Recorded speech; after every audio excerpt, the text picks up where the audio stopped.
Salam, salam sejahtera dalam kasih Tuhan bagi kita semuanya. Saudara-saudara yang dikasihi oleh Tuhan Yesus, firman Tuhan pada saat ini dalam acara Today Sermon berbicara tentang cara pandang yang berbeda. Yesaya 55 ayat 8 berkata, "Sebab rancanganku bukanlah rancanganmu, dan jalanmu bukanlah jalanku." Demikianlah firman Tuhan. Nah, saudara-saudara yang dikasihi oleh Tuhan Yesus,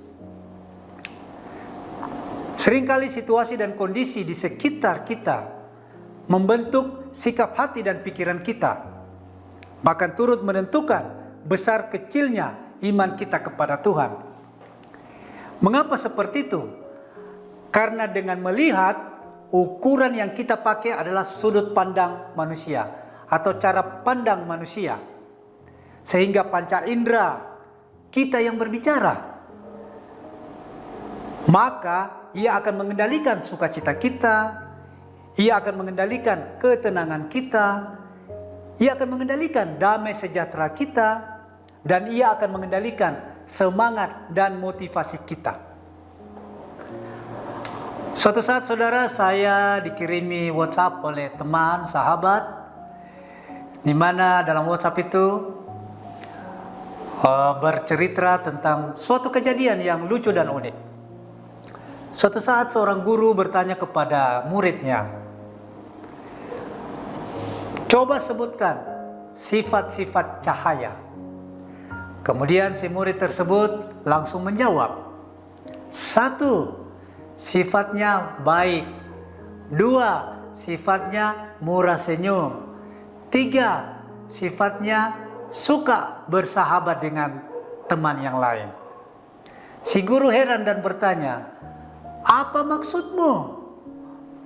Ternyata saudara yang dikasihi oleh Tuhan Yesus, maksud si murid tersebut berbicara tentang sahabatnya, teman dekatnya yang bernama cahaya. Sementara yang dimaksud sang guru adalah cahaya matahari.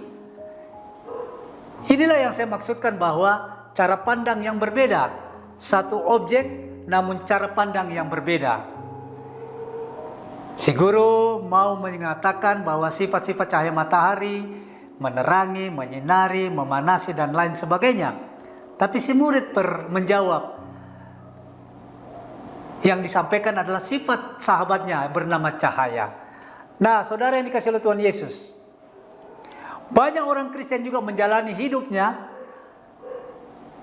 seperti itu. Hidupnya menjadi letu dan lesi, keluh dan kesah, persungutan, muram, penuh dengan omelan dan bersungut-sungut. Selama fokus kita hanya kepada apa yang dilihat oleh mata, maka kita akan menjalani hari-hari dengan penuh ketakutan, kekhawatiran, dan kecemasan. Dalam Ayub pasal 3 ayat 25 dan 26 firman Tuhan berkata, "Yang kutakutkan itulah yang menimpa aku, dan yang kucemaskan itulah yang mendatangi aku. Aku tidak mendapat ketenangan dan ketentraman. Aku tidak mendapat istirahat, tetapi kegelisahanlah yang timbul." Nah, saudara yang diberkati oleh Tuhan Yesus, namun jika hidup saudara dan saya yang percaya kepada Tuhan, maka kita akan memahami cara Tuhan bekerja. Dan cara Tuhan itu selalu heran dan ajaib. Sehingga beda dengan cara pandang kita terhadap apa yang Tuhan lakukan di dalam kehidupan kita masing-masing. Semakin saudara dan saya memahami cara Tuhan bekerja, semakin kita berjalan di dalam iman dan memiliki penyerahan diri penuh kepada Tuhan. Dengan iman saudara, kita akan beroleh kemampuan ilahi untuk melihat apa yang tidak sanggup dilihat oleh mata jasmania kita. Hal itu menjadikan saudara dan saya, kita tetap menjadi sabar dan terus bertekun menantikan waktunya Tuhan. Ada syair lagu berkata, "Waktu Tuhan pasti yang terbaik. Walau kadang tak mudah dimengerti. Waktu Tuhan bukan waktu kita, saudara. Seringkali saudara dan saya memaksakan waktu kita. Kita mau instan, kita mau doa kita segera dijawab, kita mau semuanya cepat dan selesai. Tetapi waktu Tuhan beda dengan waktu kita. Dan Tuhan membuat segala sesuatu indah pada waktunya. Nah, saudara dikasih oleh Tuhan Yesus, Tuhan begitu punya banyak cara untuk menolong saudara dan saya. Karena itu jangan batasi Tuhan dengan logika kita. Jangan batasi Tuhan dengan pikiran kita yang sempit, yang dangkal, yang tidak ada apa-apanya di hadapan Tuhan. Mari terus mengandalkan Tuhan. Mari tetap mempunyai cara pandang yang positif kepada Tuhan. Sehingga Tuhan bekerja melalui waktunya, dengan caranya, dan akan memberkati saudara dan saya. Mazmur pasal 121 ayat 1-3 berkata, biarlah mata kita tertuju kepada Tuhan, karena pertolongan kita datang dari Tuhan yang tidak pernah terlelap dan tidur. Ia tidak akan membiarkan kakimu goyah. Nah, saudara yang dikasihi oleh Tuhan Yesus, sekali lagi, cara pandang saudara dan saya, cara pandang kita, tentulah berbeda dengan cara pandang Tuhan. Mari kita mengikuti apa maunya Tuhan, apa kehendak Tuhan, bagaimana cara pandang Tuhan dalam memproses hidup saudara dan saya, sehingga kita semakin hari semakin disempurnakan. Suatu saat juga saudara, saya dikirimi WhatsApp oleh teman. WhatsApp ini rasa lucu dan unik. Ceritanya begini saudara, ketika seorang nenek menonton siaran televisi, dia melihat Arsanti begitu cantiknya.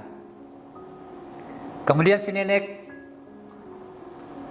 bergumam dan berkata, bukan main, Arsanti ini cantiknya. Siapakah suaminya?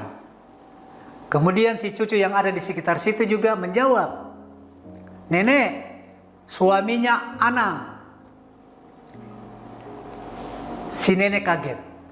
Wih, luar biasa. Pantas, memang dia cantik.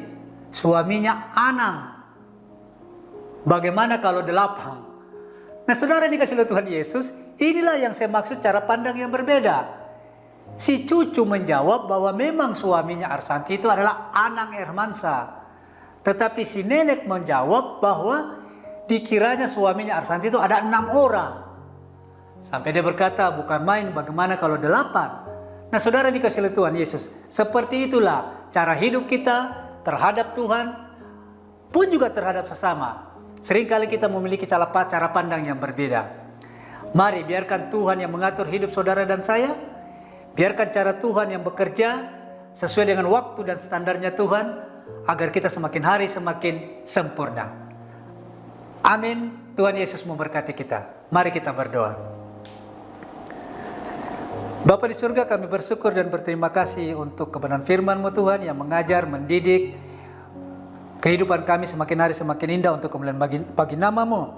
Kami sadar Tuhan, seringkali kami memiliki cara pandang yang berbeda dengan Engkau. Kami mau segala sesuatu cepat dan selesai sesuai dengan keinginan dan doa-doa kami. Tapi waktu dan cara Tuhan berbeda dengan cara pandang kami. Oleh sebab itu Tuhan, tolong kami. Biarkan Engkau mengajar dan mendidik kami untuk selalu mengikuti cara Tuhan, mengikuti waktunya Tuhan, karena kami percaya itulah yang terbaik bagi kehidupan kami di dunia ini. Terpuji nama-Mu Tuhan, berkati kami semuanya, berkati firman-Mu. Dalam nama Tuhan Yesus kami sudah berdoa mengucap syukur. Haleluya. Amin. Tuhan Yesus memberkati.